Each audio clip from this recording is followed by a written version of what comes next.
Oke, selamat pagi semuanya. Perkenalkan, nama lengkap saya Maria Agustina Holu, biasa dipanggil Astin. Di sini saya akan memaparkan materi tentang pemilihan studi lanjut ke perguruan tinggi.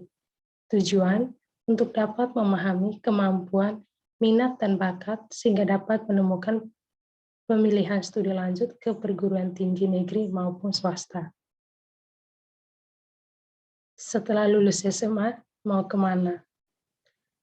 Perguruan tinggi disebutkan sebagai satuan pendidikan penyelenggaraan pendidikan tinggi.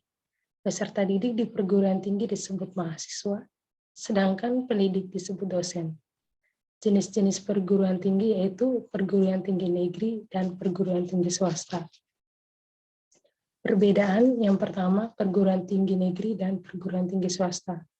Perguruan tinggi negeri yaitu perguruan tinggi yang diselenggarakan oleh pemerintah, sedangkan perguruan tinggi swasta yaitu perguruan tinggi yang diselenggarakan oleh pihak swasta. Perbedaan yang kedua yaitu dari jalur pendaftaran. Jalur pendaftaran universitas negeri dikelola oleh pemerintah, dan kamu akan bersaing dengan ribuan sampai ratusan juta pendaftaran dari seluruh wilayah Indonesia. Ada 3 jalur pendaftaran untuk masuk ke perguruan tinggi negeri.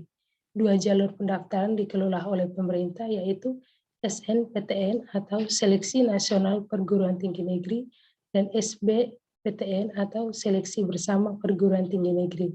Sedangkan satu jalur pendaftaran lainnya yaitu UM atau Ujian Mandiri yang dikelola oleh masing-masing universitas. Sedangkan jalur pendaftaran universitas swasta umumnya dilaksanakan dalam beberapa gelombang, dengan peraturan dan kebijakan dari universitasnya sendiri. Daya saing ujian masuk universitas swasta tidak seketat ujian masuk universitas negeri. Namun biasanya ujian masuk universitas swasta mempunyai beberapa tahapan seleksi.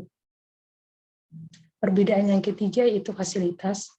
Perbedaan universitas swasta dan negeri juga ada di fasilitasnya. Fasilitas di universitas negeri biasanya sudah lengkap, terutama fasilitas bangunan kuliah. Sebenarnya kelengkapan fasilitas di universitas swasta tidak juga berbeda jauh dengan universitas negeri. Untuk universitas swasta yang sudah berdiri sejak lama atau yang sudah mendapatkan akreditasi yang bagus. Perbedaan yang keempat, biaya kuliah. Biaya kuliah di universitas negeri cenderung lebih murah dari biaya kuliah di universitas swasta. Perbedaan biaya kuliah inilah yang biasanya membuat orang tua mendorong anak-anaknya untuk masuk ke universitas negeri. Program beasiswa di universitas negeri juga biasanya lebih banyak daripada universitas swasta. Yang berikut jenis-jenis beasiswa di perguruan tinggi negeri dan swasta. Yang pertama, beasiswa peningkatan prestasi akademik atau PPA. Yang kedua, beasiswa berupa bidik misi. Yang ketiga, beasiswa KIP kuliah. Yang keempat, beasiswa berupa bantuan biaya mahasiswa. Perencanaan karir masa depan setelah lulus perguruan tinggi negeri atau swasta.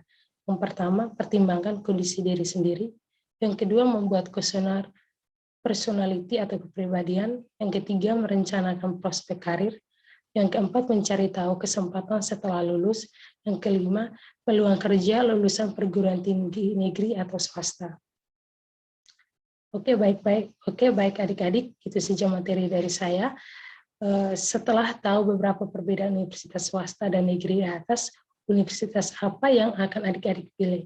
Itu semua kembali ke kepribadian adik-adik.